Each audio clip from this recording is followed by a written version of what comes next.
چې راخورې به شوې د ژمي د شپې یخې تیارې چې راخورې به شوې د ژمي د شپې یخې تیارې نو د تک سور رنګار نه ډک یو لغري په غاړه مونږ چې واړه وو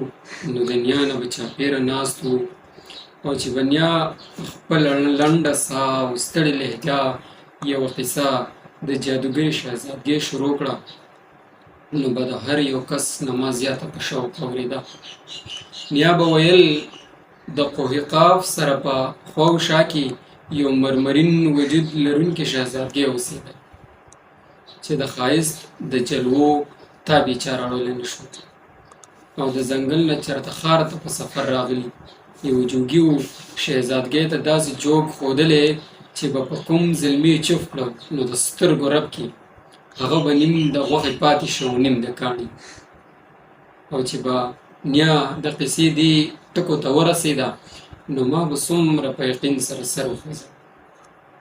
چې په قصه د جادوګرې شهزادګۍ مینو او